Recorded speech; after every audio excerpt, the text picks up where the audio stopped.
without further ado, thank everybody for being here tonight, spending some time with us to talk about the golf swing. We're going to talk about a lot of cool things this evening, but one of my personal favorite topics as a golf coach has to do with rotational sequencing of the swing and kinematics, something I've been looking at, researching, and working with players with since about 2009.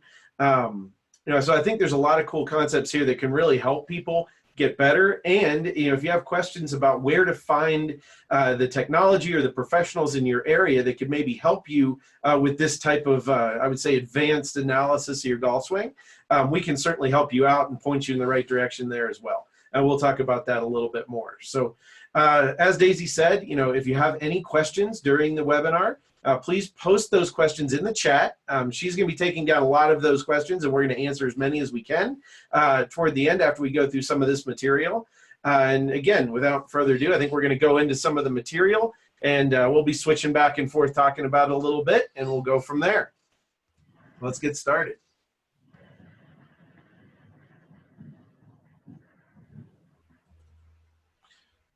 All right.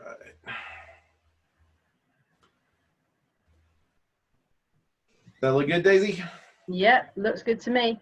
All right, we're going to be good to go here. So, the first thing I want to talk about here is what is rotational sequencing? What is the study of kinematics? I think this is another one that gets a little confused and muddled out in just the general world of all the information that's available about the golf swing now. So, this stuff comes from that world of 3D motion capture. So analyzing movement, biomechanics of how the body moves during a motion like the golf swing. So, last webinar, we talked about ground reaction forces. And in that webinar, we were measuring very specifically force, energy transfer, how force moves in and out of the ground in the player.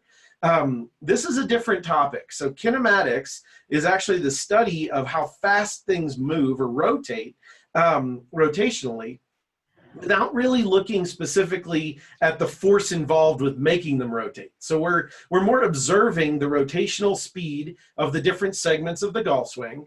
And in that observation, we can see how they relate, what the timing is of those different rotational speeds, how they start, how they, I would say stop or break, or, how those different segments interact during the entire swing.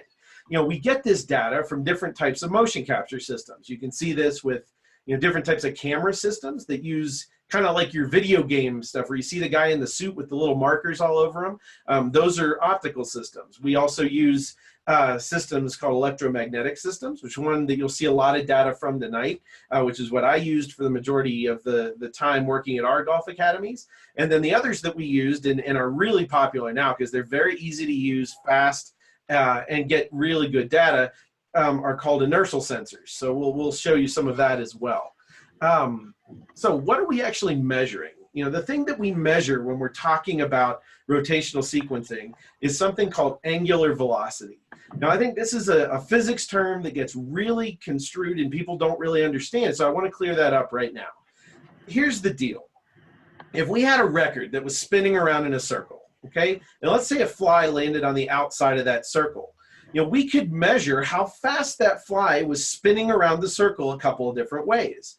One way we could do it is the way we measure linear speed or basically miles per hour or kilometers per hour. We could tell you how fast it was moving linearly. The other way that we could tell is that we could measure how fast it was moving angularly or how fast it was moving around the circle. Okay, and now that measurement wouldn't happen in kilometers per hour or miles per hour. It would happen in what we call degrees per second, or how many degrees of rotation it's gone through per second. Now, what's really important about this is a big distinction, and that's that if that fly landed on another part, those two measurements would be different. So if we measured in miles per hour or if we measured in miles per hour or kilometers per hour, the one that was closer toward the center would be moving a lot slower than the one toward the outside. However, if we measure that in degrees per second, they're actually moving at the same speed if they're on that record, the whole record spinning around at the same time. So again, everything we're going to talk about from a speed standpoint here is in angular velocity and degrees per second.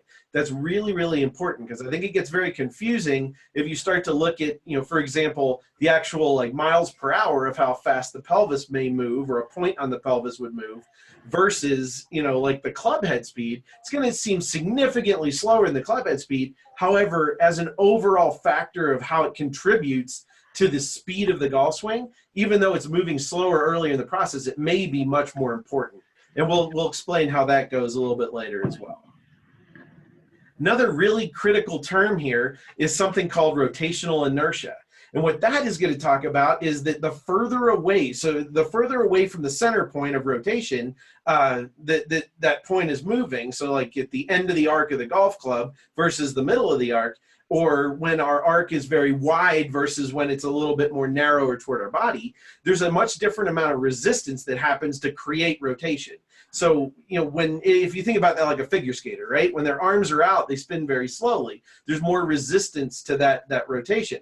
When they bring their arms in, they start to spin really fast because there's a lot less resistance to that rotation. This is also a major factor when we start to look at rotational sequencing and kinematics in the golf swing. Cool. So next thing we're going to do, I have Daisy go through some of the details of some of the science-y graphs and what we're actually measuring on those graphs. So you guys get kind of an understanding of, I would say, the gold standard for what we look at in rotational sequencing, called the kinematic sequence. So Daisy, if you want to go ahead and pop your screen on there and go over it. All right. So when we're actually looking at measuring the golf swing, there's obviously means of doing it like you saw in that first picture, where you have markers all over the body. But to actually measure in a more simplified manner, we use markers on segments. So there's something called the KVS, which is a marker or a sensor that goes on that whole segment. And the segments that we're going to be looking at in this sequence graph is the pelvis, which will be denoted with a red line. Then you've got the thorax in green, which we can also call the torso. And then we have the lead arm, the upper arm specifically, not the forearm, in blue, and the club in yellow. So these systems are used to track these segments to basically measure how quickly they're rotating in space. So this is what most people get scared of looking at. This is the kinematic sequence graph. So what we're looking at here more specifically is angular velocity on the y-axis. So as Mike was saying, how quickly they are rotating. And on the x-axis, we have time. So we're looking at 4 different points in the golf swing here. You can see when nothing's moving, everything's at 0, we're at address. So we're nice and still. And then as we go into the backswing, we get to the top of the backswing where everything stops again or changes direction. Then we get to impact here and the finish over here on this end. So those are the stages in the golf swing. Now let's take a deeper look at the areas of this graph. So more specifically, all of these lines under this 0 are in the backswing. So any movement away from the target is going underneath the 0 line, and that's the backswing. This section right here in blue is the downswing. So whenever the club or the body starts to move down towards the target. And in red, this is the follow through. So not too concerned about that.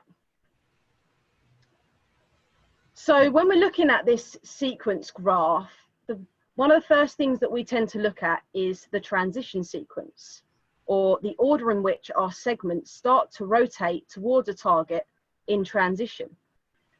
So if we're looking at this right here, you see the red line is the hips, the green line is the torso, the blue line is the lead arm, and the yellow or the dark brown line here is the club. So if we take a little bit of a closer look, what we start to notice is our segments start to sequence in a certain manner, which creates more efficiency.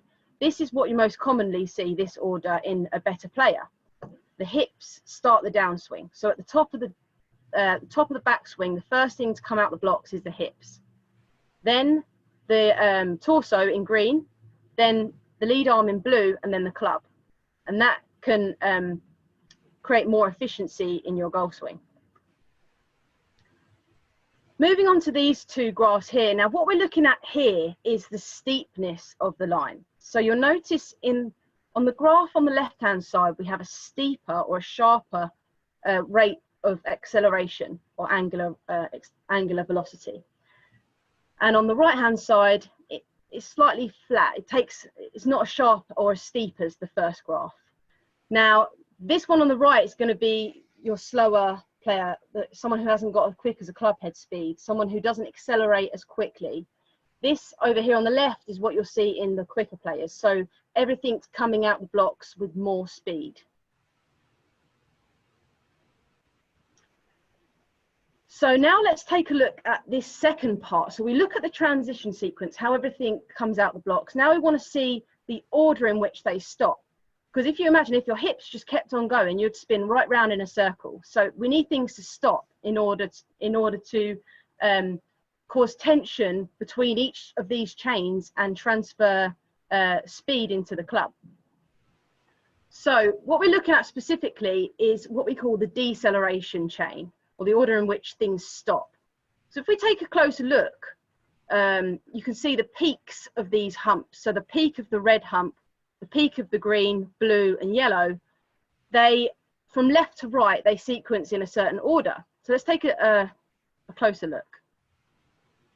So the hips peak first, or decelerate first, then the torso in green, then the lead arm in blue, and then the club, which is funny because it's exactly the same sequence in which they accelerate in transition. So I'm going to let Mike talk a little bit more in depth now about why it's important to decelerate and a little bit more information about the steepness of those humps as well.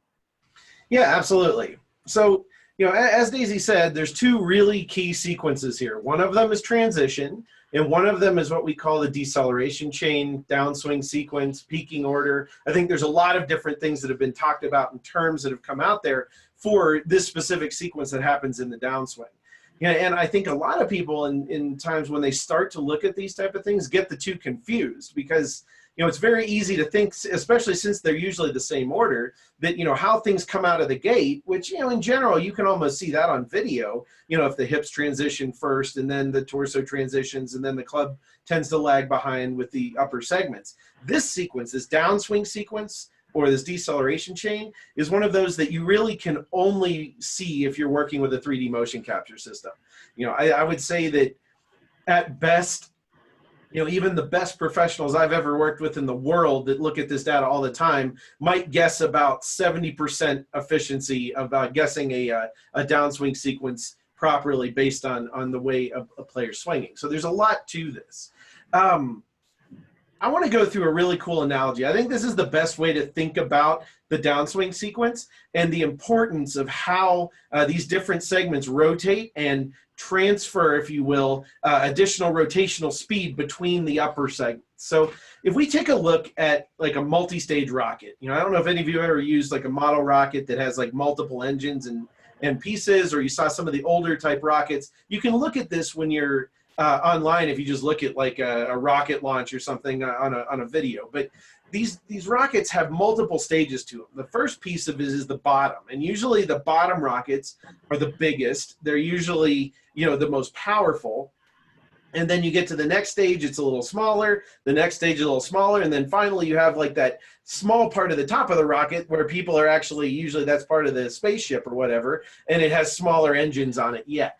So this is actually a really good analogy to the way the body works with very efficient players. Usually you're going to see, very strong bases in the lower body. The torso is also going to be very, strong and be able to handle a lot of energy. And then you're going to see it's going to go to the smaller segments of the arms and then finally the club. So here's what happens. All of these things out of the gate, if we look at this rocket related to the body, the pelvis is the bottom, torso, arm, and then the club, okay? What's happening here when that rocket takes off is there's a ton of thrust coming out of the bottom. And if you notice, when a rocket takes off, it looks like it's moving almost in slow motion for the first few feet that it's pushing off of the ground. And this is because it's got to overcome all of that inertia of the entire body moving, or the entire rocket moving, and all the force of gravity that's above. Now, all of the segments of the rocket, just like in the golf swing, all the segments, at some point are all moving toward the target. And then what happens is that, as we get that speed, that huge acceleration in the lower body, and then we end up with, or just like the rocket is taking off and those big engines are getting used up with all their fuel, what happens next? Well, the next thing that happens is the next segment fires. Now, in a rocket ship, what happens is when that next segment fires, it actually blows off the bottom part of the rocket.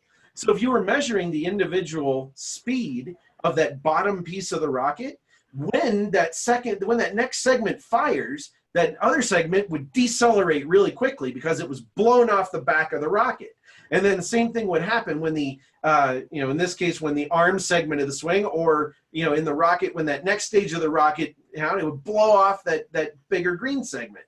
And then as you got to the very end, that last one would do it and blow off the last segment. So in that chain, each one of these segments would accelerate, and then they'd kind of accelerate and go together for a little while. And then all of a sudden, that next segment would fire and blow off the rocket below it. And then the next one blows off the one below that. And the final one blows off that last rocket, and then it's finally moving.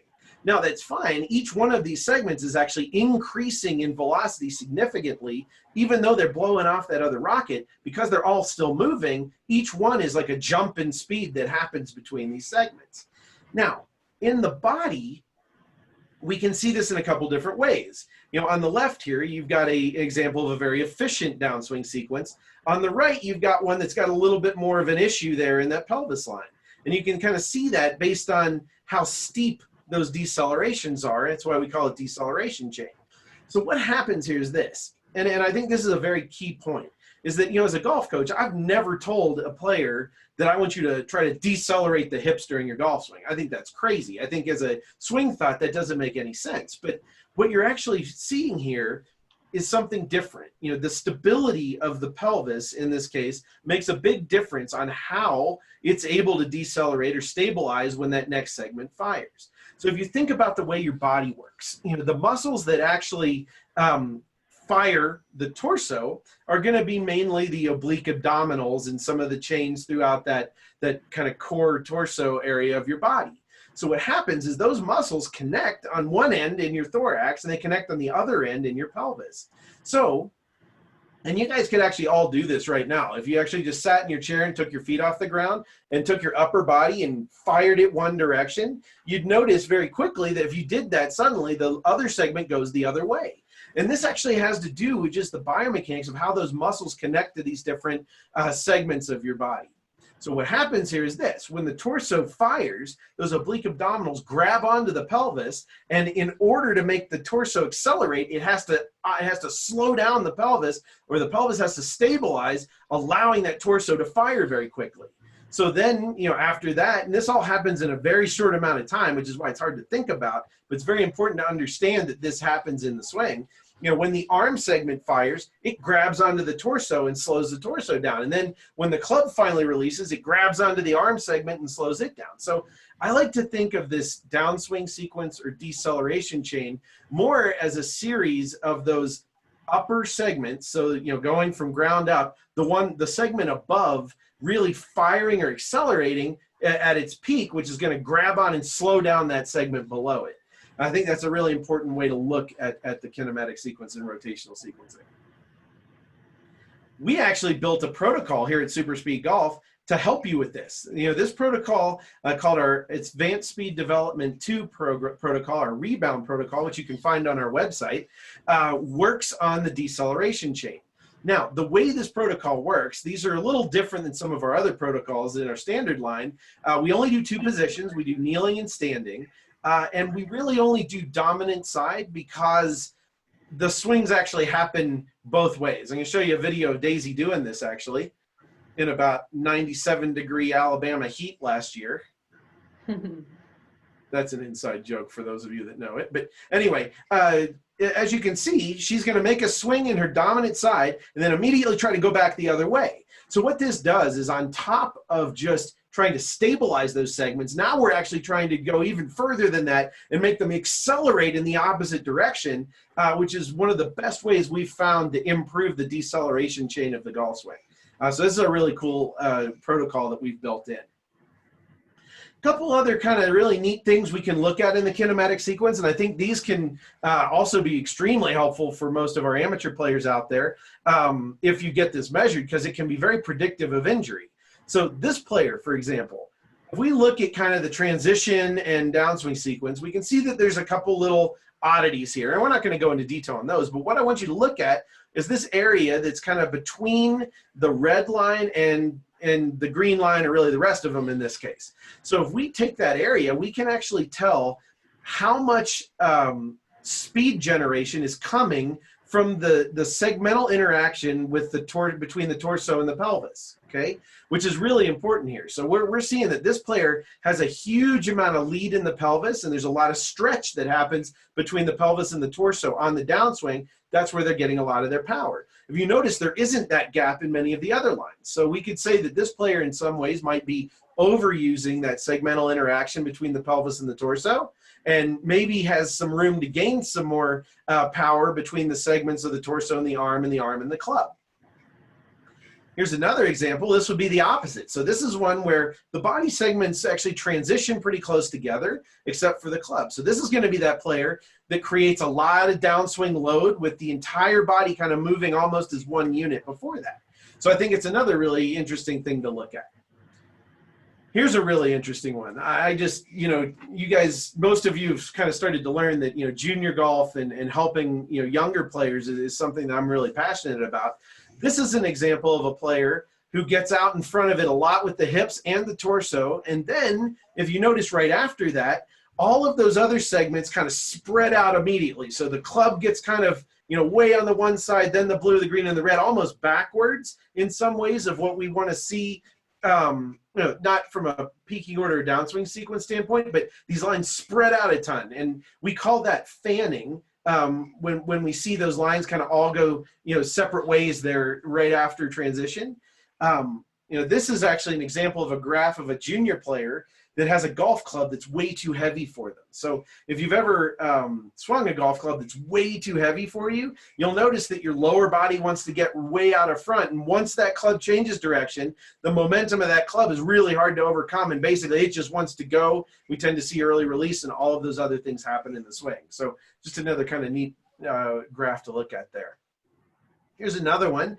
This is something we see very commonly with both amateur and high-level players. But this is something we call riding, where all of those lines kind of stay together for a long time as they're accelerating, and then they kind of peel off one at a time. This is definitely not the most powerful sequence that we'll see in the downswing, but definitely more powerful than that fanning sequence that we saw in the previous one. Here's the one that we see as the most powerful. So you're going to see this with a lot of your long drive professionals, a lot of your powerful tour players. It's something we call stretching. And if you're going to notice there in that bottom segment, the red line, okay, stays on top of the green line for a long time. And it's a long time, even in the downswing, so it's actually like the pelvis is moving faster than the torso for a long time in this player's swing. And then you see again later that the arm is again moving faster than the club late in the golf swing. So this late loading, or this extremely late stretching of the golf swing is the most powerful thing we see in the kinematic sequence with some of your most powerful players in the world. We call that stretching. Okay, guys, that's really all the material we wanted to go over. I know there was a lot there, and a lot of that is really kind of science-y, but I don't know. I'm sort of a golf nerd when it comes to that kind of thing, and I just love talking about this. I'm not going to lump Daisy into that category, but she may agree with me and maybe right down that chain as well. So at this point, we'd love to open up to some questions here. So if you guys have some questions we can answer about anything we talked about or anything else SuperSpeed, fire away. We have a couple here. I'll read them out to you, Mike. So first question in from the first one here, and we'll go for it. Yeah, first one in from Charles. Which would you fix first, transition sequence or deceleration sequence? And can a golfer who has a faulty deceleration sequence still generate as much speed as a golfer with a good downswing sequence? It's a very good question. Yeah, I think that there's a lot there too. So let's hit the first part of that first. So as a coach, personally, I would try to fix the transition sequence first. Because what I have tended to see is that if it's most of the players that have an issue with transition sequence are those that are very upper body dominant in the way they swing the golf club. So they're not using their lower body very well. You know, that may be as a result of different physical issues in their lower body. That could be they don't know how to use the ground very well in their swing. But in general, I feel like if you can get the transition sequence working better, then you're going to have a chance to fix the downswing sequence. I feel like for most players, if they're not using the lower body very well, it's going to be very difficult for those upper body segments to really like grab on and fire, as I said, in the right order when you get to the downswing. Now, there's always exceptions. There are tour players out there that do not have an exactly pelvis, thorax, arm, club transition sequence that actually do have a perfect downswing sequence. So it's not impossible, but on the general sense, you know, as a coach, I usually would attack the transition sequence first, because in learning how to transition the golf swing better, we tend to then see a better opportunity to then work on the downswing sequence. You'll notice this actually in a lot of our SuperSpeed protocols. Like you'll see transition drills right off the bat. You know, the step change of direction swing that's in our level 1 protocol is probably one of my favorite transition drills, transition sequence drills for the golf swing. Getting that feeling of moving the lower body independent of the upper body, and then also physically working on disassociation, or just the physical ability to move the lower body and the upper body independently. These are all things that are very helpful in working on transition sequence. Once we get those things working and we make sure that there's enough stability in the lower body and there's enough motor control in these segments to be able to do that effectively, then we really have a chance to start to hammer some more advanced drills that can really work on that deceleration chain and making that as efficient as possible. Did I get most of that question, Daisy, you think? Yes, I think that got most of it. The second part was what would you rather, or who would hit it better? Someone with a faulty deceleration sequence, or someone who has a faulty transition sequence? So hit it better, I think, is a very broad term there. I would say that, again, there are many aspects of this kinematic sequence aside from just exactly when the order of those segments go. One of the things that we do find is that players that have a very good patterned downswing sequence, so we're not talking about transition now, we're talking about downswing sequence, tend to have very good control of their golf swing. They tend to be able to be more consistent, and they tend to know where the ball's going just about all the time. Now, I think looking at the way the swing transitions and the acceleration pattern of how it transitions, and then also the deceleration pattern of how that deceleration chain works, I think those tend to have a lot more bearing on power in the golf swing. So you have a player that has really fast acceleration and extremely, abrupt, stabilization or deceleration chain. Those players tend to be your most powerful, even if they're slightly out of sequence. In fact, I've seen a lot of our long drive professionals that we used to work with tended to not always have a perfect sequence. And, sometimes those players didn't always know exactly where the ball was going. But generally speaking, we'd always see fast acceleration, fast deceleration, and the actual speed of those segments would be extremely high. So I would say that's kind of where I would go with that. There's more to it than just good or bad. And that's why I think it's very important that, you don't need as a player to understand the intricacies of this sequence and how to look at it. I think it's important that you know it's out there and that you find a professional that's an expert at reading these 3D graphs that can really help you in a major way with your golf swing. I mean, it's going to feel like such a precision strike or, precision surgery on your swing compared to just a lot of trial and error of finding out what may or may not work for you when you see somebody that really understands 3D motion analysis. Okay. Awesome. Thanks, Mike. The next question is, when using the sequencing protocol, which is the ASD2 rebound protocol, what is the test to show that it has worked correctly and you can move on to the log protocol? I'm going to assume that means you can move on to the next protocol. So there is instructions. Yeah, there's instructions on our website. If you go to our website, go to training, advanced speed development, a tab on the bottom, little square. Click on that. There's actually a manual that will talk you through some of the manual tests that we use if you don't have high-end equipment to measure your sequencing efficiency The test that we like to use is just half swing. So swing back, lead arm parallel. And if you can maintain a club head speed within 7% of your actual club head or your driver speed, then you're considered to have a good sequence. So I'll just repeat that again. Measure your club head speed, then repeat, measure with just a half swing, so lead arm parallel. If you can get that club head speed within 7%, then your sequencing's good. If it's not, then the chances are your sequencing's off and you need to implement that protocol 1 day out of 3 days a week training. But all these instructions are on the ASD protocol section in the training in the website. So that will help you out a lot. What you can do is after a few weeks of doing that 1 day a week, along with your other protocol, you can retest yourself using that same test every week if you'd like, to just see, you know, yeah, I'm within 7%, good to go. I can move on to ASD3, the next protocol. Yeah, and I'll just add one little thing in there, Daisy. Obviously, that test is not foolproof. You know, it's certainly just a very kind of simple way to get an idea if you're working fairly efficiently with rotational sequencing in your golf swing. You know, so essentially you're trying to maintain as close to the same club speed as you can from only a half swing motion. And the reason that that works is because so much of what's going on here has to do with the downswing and the downswing sequence, and how those different segments are going to kind of pump speed up the system as they go. And if that's happening in the right order, again, just on average, we find that people can maintain within about 7% of their actual club speed with a half swing motion doing that if they're sequencing pretty well. Now, there are certainly going to be times when there are people that do have good sequences, that are going to be real close to almost the same speed with that half swing motion and the full.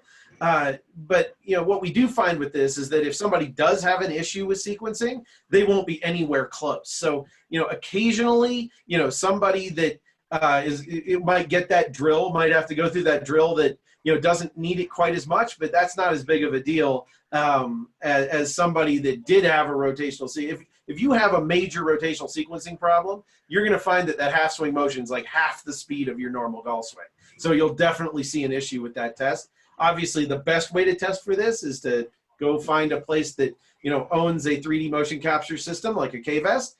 Find one of those professionals. I believe if you go to K-Vest's website, you can actually, or K-Motion's website, you can actually find a list of professionals in your area that have this technology that you can go get analyzed. You can see exactly how your sequence is working. And I think that's the best way to do this. And it's definitely available. And there's somebody in just about every market around the world now with that technology. Yeah, that leads on to the next question. Someone asked, where can I find someone with a K-Vest? So as Mike just said, kmotion.com, upper right-hand corner, find a pro, put your zip code in there and they'll find someone near you that has that system.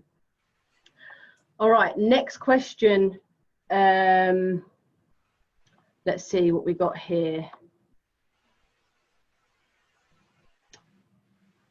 Does it help to also go through the sequencing of the swing slowly to feel each segment, or should I just use this protocol? Yeah, so now you're hitting another one of my favorite topics. We're going to do a motor learning webinar here at some point down the road, but I love this. So let's put it this way. I'm going to say, yes, it does if you don't understand how it feels to make that motion. So when you're just starting out with practicing this, I think it can be helpful. I actually like to do this, you know, maybe with a club across your chest, and then get in front of a mirror and then maybe try to make the lower body move independently, or make a golf swing trying to make the lower body move first in the golf swing. I think you can do that also with holding the club and trying to make the hands move before the club. I think a lot of those type of sequencing drills are very effective.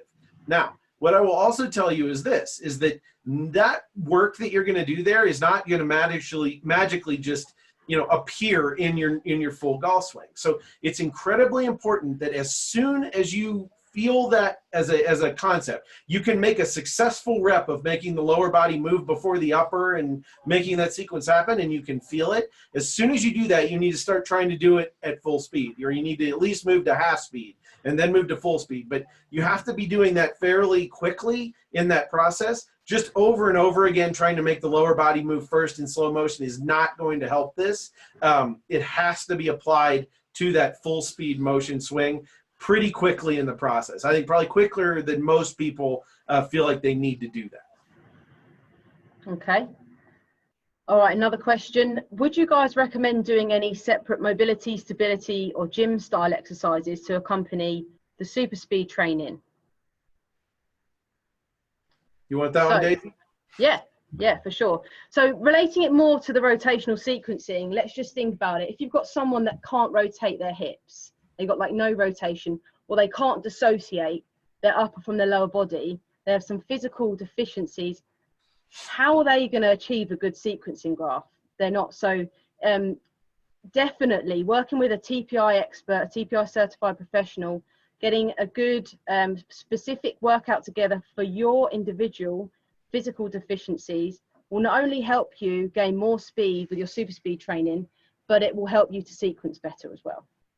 We can actually see it on 3D a lot. So like if you go back to some of those graphs that we showed you that aren't quite as aren't quite optimal, like the flatline pelvis graph, for example. I mean, many times that occurs because there's a lot of instability either in the pelvis or in the ankles or below that segment.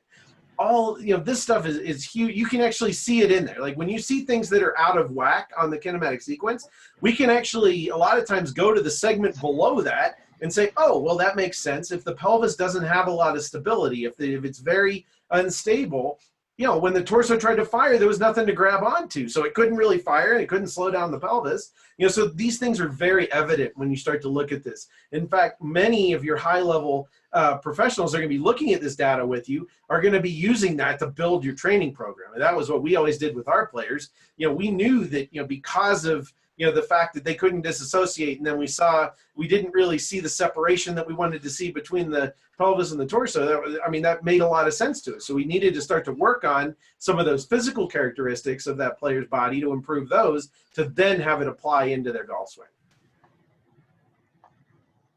All right. One of the questions we had here is what, he said, I know club speeds, but roughly what are the average rotational speeds for the PGA Tour players for hips, torso, lead arms? Do we have any numbers there, Mike? Yeah, there are ranges. So if you look at KVS software or the data from a company called AMM that I had a lot of this data up, there are ranges. I don't know them all off the top of my head. If you get analyzed on KVS, it'll pop up in green or red, basically, if you're outside of these different ranges. In general, you know, you do see a certain amount of increase from one segment to the next as far as rotational velocity. And if we're not seeing that factor jump as much as we want, that's another thing that can point to physical issues in the segment below, or could be a strength issue in many times. We see that a lot with junior players. You know, junior players, especially those not using proper equipment, can't make those next segments rotate fast enough because there's too much resistance with the club they're swinging.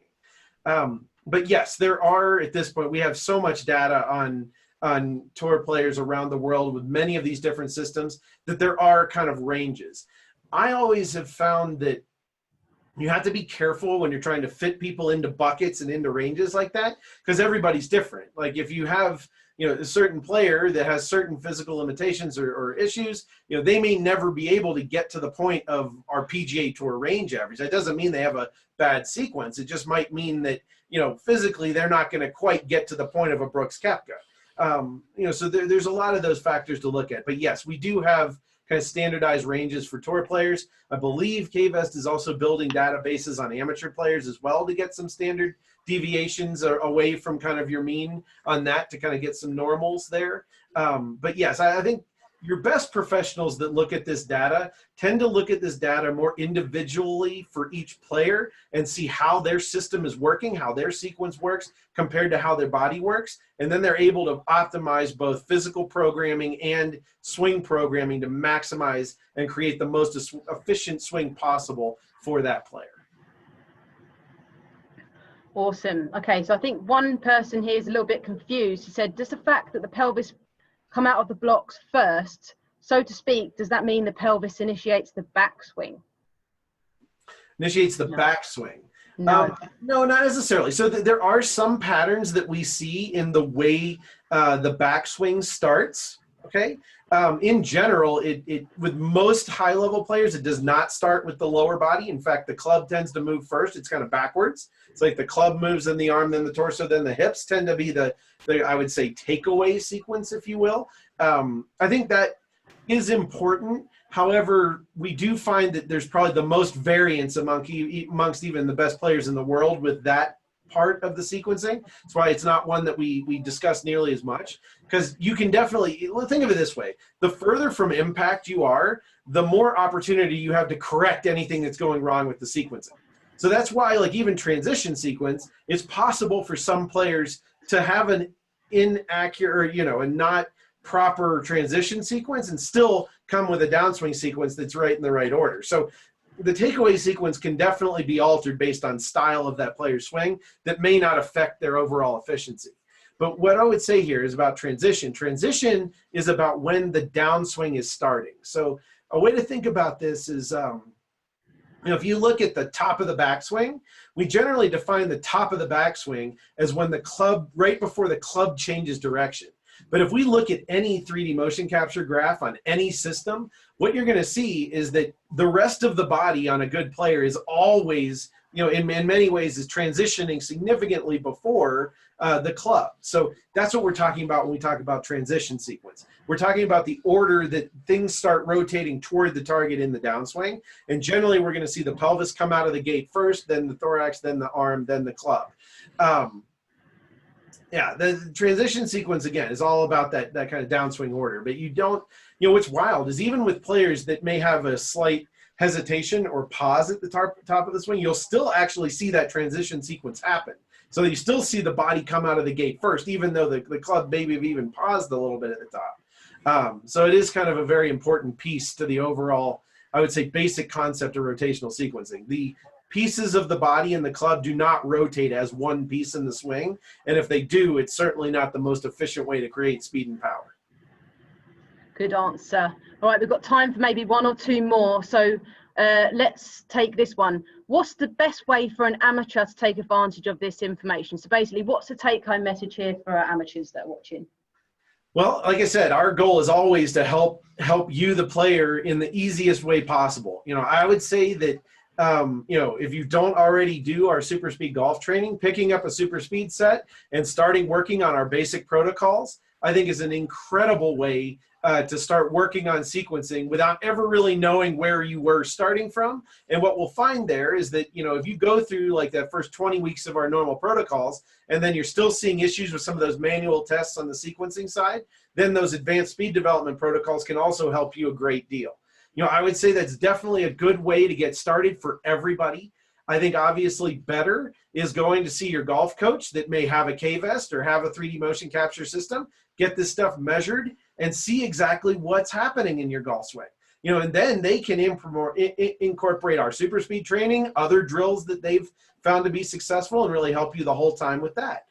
Best, the gold standard of modern golf coaching would be to do everything, to have a golf coach that's helping you on that end and analyzing it with the right technology, and have a fitness professional that's really, working with you in the gym to alleviate any of those, characteristics of your body that may be limiting the ability for you to sequence and create power. And then those people generally will also be able to refer you out to different types of medical practitioners as well if there's, joint restrictions or mobility issues that they can't handle themselves. So I think that's obviously, that team approach is always the gold standard to modern golf coaching. So say that's the comprehensive way to look at it. Good, better, best. All right. We got time for one more? Let's do one more, Daisy. One more? Okay, this is one at the bottom here. Does this translate to sequencing for a tennis forehand, ground stroke, or a baseball or softball batting? I think that is an excellent question, and I would say absolutely. In fact, our SuperSpeed golf products were the first that we released, but we also have our SuperSpeed Slugger products for baseball, and we're about to release our SuperSpeed tennis products for tennis. The protocols are slightly different because when you look at the rotational sequencing of those different movements, they are very similar in all of them are very similar. There are some subtle differences in those different sequences because of the different sport, because of the different weights of the bats and the rackets, and those things also do change things a little bit.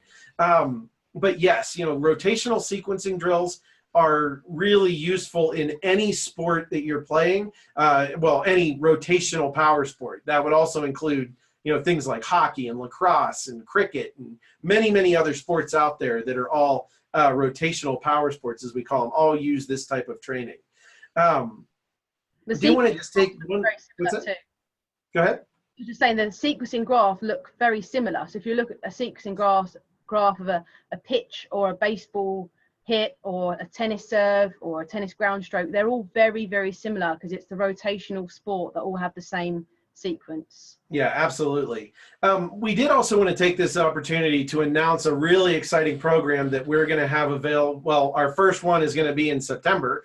We're going to officially announce our 2-day SuperSpeed live workshops. This is just going to be a great way to, in person, work with our team here at SuperSpeed Golf, also some great guests that we're going to be bringing in to really help you personalize your SuperSpeed training. So really understand exactly, how your overspeed training process can work the most efficiently. And then we're also going to have all kinds of great technology there, including, 3D motion capture systems like K-Vest and ground reaction force systems and all kinds of great things that you'll be able to see all of these different things about your swing. We'll also be there, and during that program, we're going to physically assess you to see what areas of your body may be causing issues with your speed and power. And we're going to be offering you some correctives that'll work for those different areas that we find for you. So it's going to be a 2-day program, September 14th and 15th. It's going to be in the kind of northern New York, Connecticut area, the first one. And then we're hoping to do about 6 to 8 of these programs over the next year. So be checking our website. We'll have some more information up on our website soon about our SuperSpeed Live workshops. But we're really excited about that program just to help people in a more personal way with overspeed training and everything else that affects speed and power in their golf swing. Yeah, if you'd like to keep updated about that, just shoot me an email, daisy@superspeedgolf.com, and I'll add you to the pre-sign-up list. Absolutely. All right. Well, Daisy, thank you for your time. We appreciate everybody spending some time here this evening. Hope you enjoyed this webinar. We'll be, look at some information. We'll be posting information about our next webinar, which will happen in probably mid-July. Just be looking back at our website and social media. And until then, have fun and get out there and bomb it.